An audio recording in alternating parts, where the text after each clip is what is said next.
questions and answers. Clifford, over to you. Thank you, Chris. Am I audible? The first question. You are? I once had the experience of addressing a room full of people, and at the end of it, someone came up to me and said, "I didn't hear a word you said." I was right at the back. I'm bothered. Anyway, you can hear me now. Yes. Good. Let me just again emphasise the point that Chris drew your attention to this report, which is what brings me here today. And there are lots of free copies, no charge. You're not allowed to leave the room until you've got one of these, so hang on to your copy. It's your ticket to get out of here when we're finished. Otherwise, you're stuck forever, and you will never get out of here. As I say, we're giving them away free. It's not because we don't value them, it's because a very generous philanthropic organisation gave us the funding to produce copies that we don't have to bother about cover charge and royalties and all that kind of stuff. Now to my main topic. Something went very astray in the world of economic theory 2 or 3 decades ago. In place of the idea, which we attribute mainly to John Maynard Keynes, that national economies should be managed by governments so they serve the public interest, it became fashionable to say that they should be left to their own devices and the public interest would look after itself. This theory, generally now known as neoliberalism, and by its critics as market fundamentalism, became the standard orthodoxy, not just in the world of economics and political science, but gradually, apart through the influence of business schools, in the financial sector, such as banking, and then in business generally. What helped it enormously was that people wanted to believe it. Free market economics fitted neatly into a general libertarian framework where governments were the enemy. They should be made to interfere as little as possible in the personal choices of individuals.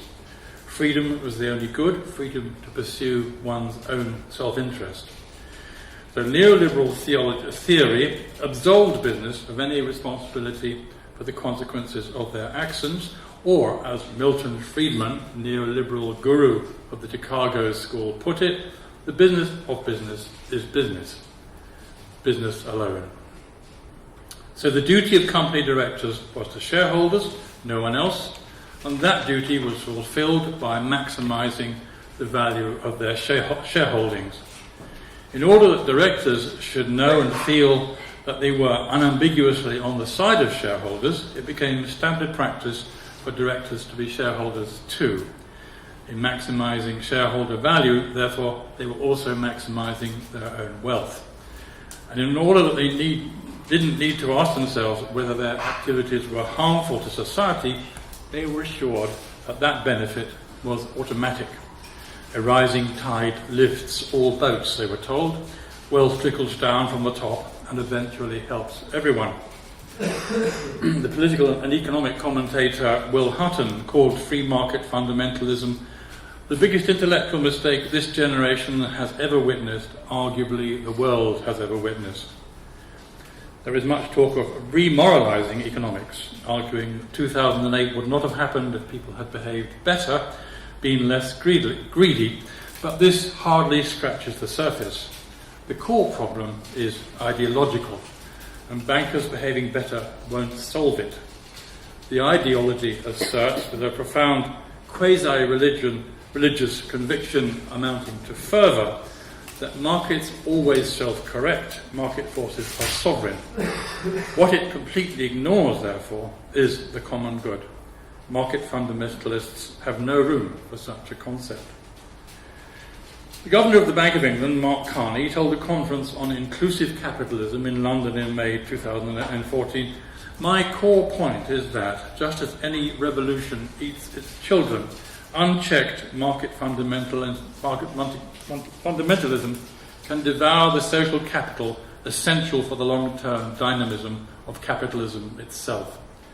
To counteract this tendency, individuals and their firms must have a sense of their responsibilities for the broader system. All ideologies," he said, "are prone to extremes, and capitalism loses its sense of moderation when the belief in the power of the market enters the realm of faith.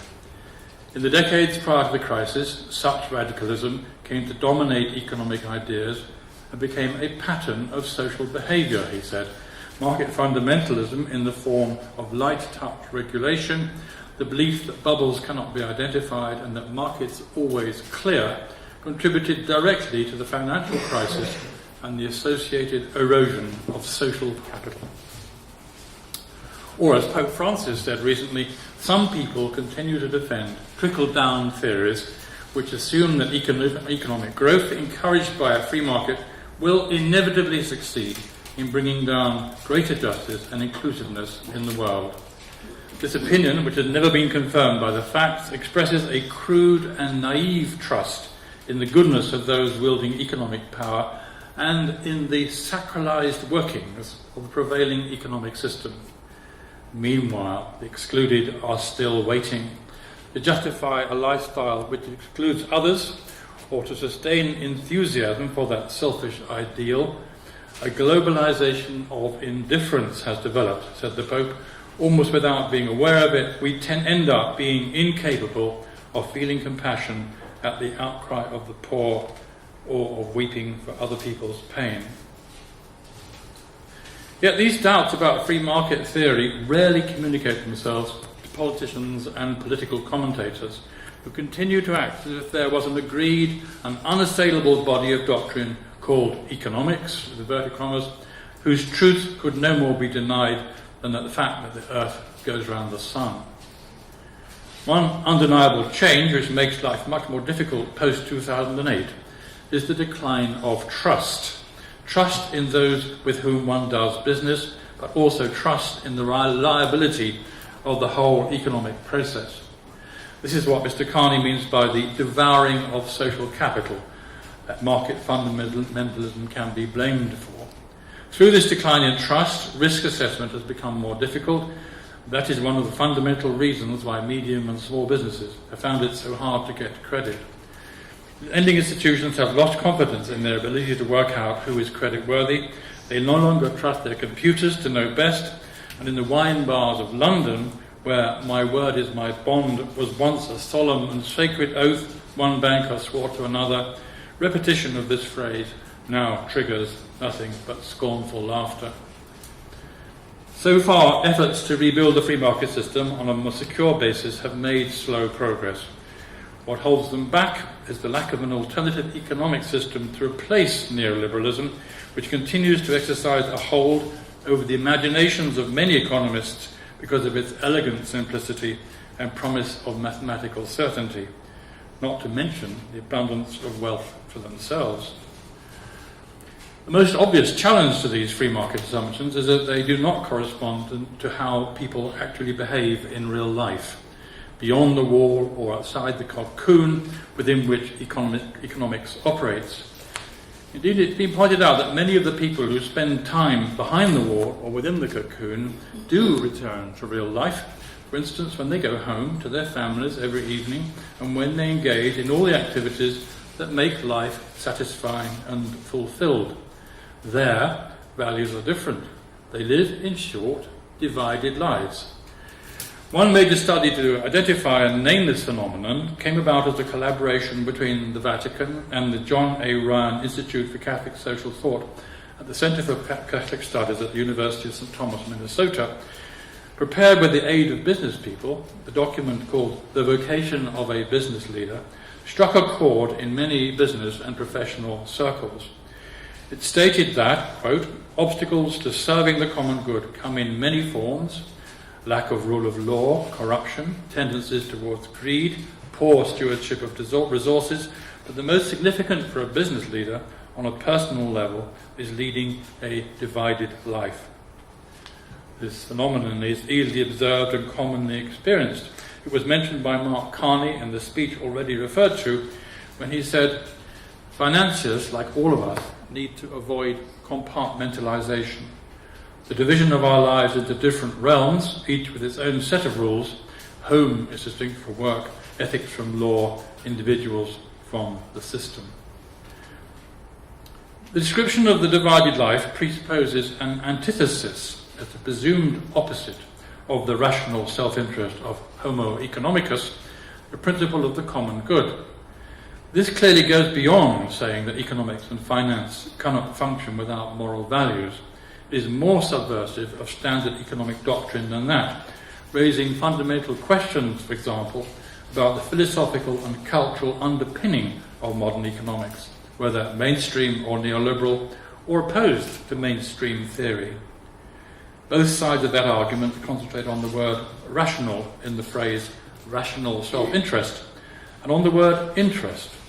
The premise behind the word rational is unmoved by emotion or any other irrational influence, including morality. And the assumption behind interest are to do with personal advantage over and against advantage to others. The touchstone often cited is a phrase from Adam Smith's Wealth of Nations.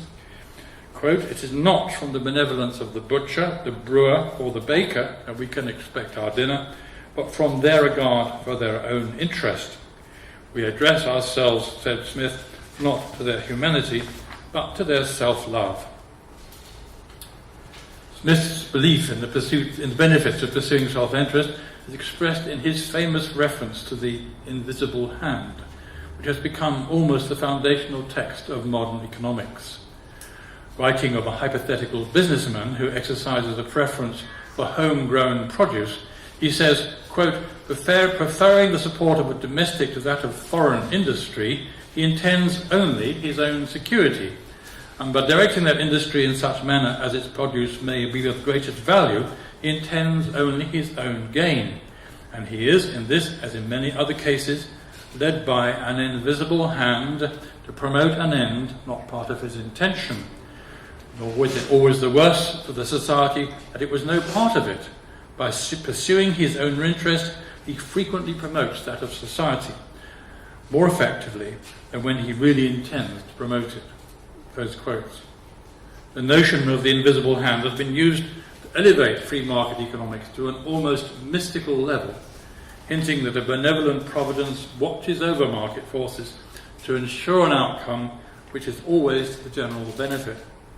But the invisible hand hypothesis also equips those engaged in economic processes of having any responsibility towards the common good beyond that of making a profit. The principle of the common good challenges Smith's utilitarian theory of rational self-interest, most radically at the level not of rationality or interest, but at the level of self.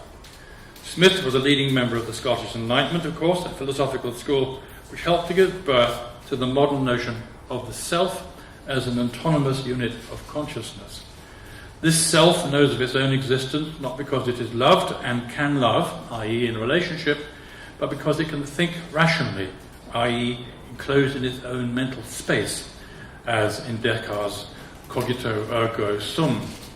This idea of the self as an unencumbered individual became the dominant idea of modern secular liberal democracy, and individualism that Western culture, to a large extent, now takes for granted as normal, indeed normative. And when such an individual engages in finance or trade or economics, he or she is pleased to note that social obligations are not part of his responsibility, and he becomes, of course, the autonomous, rational creature, Homo economicus. The Enlightenment was, of course, much more complex than this, but its emphasis on the autonomous self was a logical corollary of its rejection of any moral philosophy based on Aristotle or Plato, such as that of Thomas Aquinas. So central to liberal individualism is this idea of the individual self that some have seen it as a threat to the very idea of the common good, and vice versa.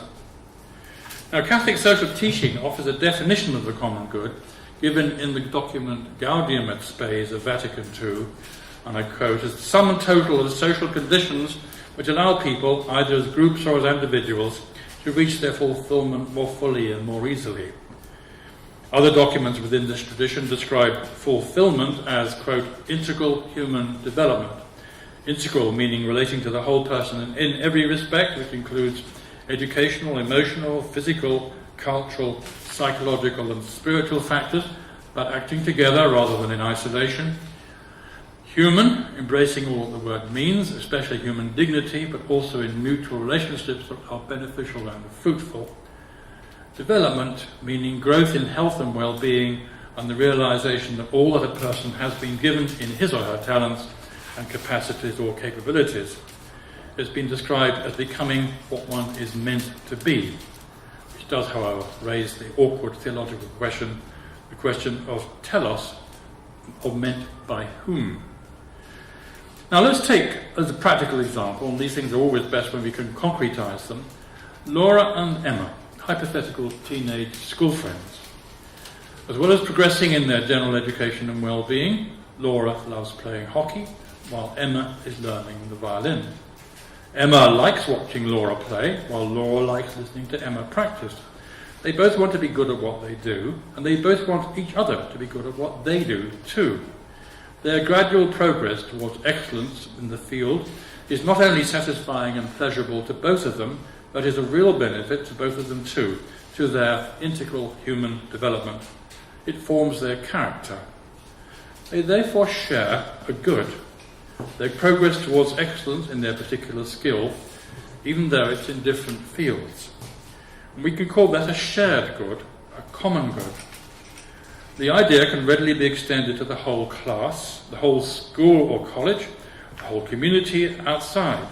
Indeed, the very existence of a school in which Laura and Emma can progress in their different ways is an expression of an attitude on the part of the community, and more than an attitude, a commitment to the integral human development by the full realization of their capabilities, all the children in that community.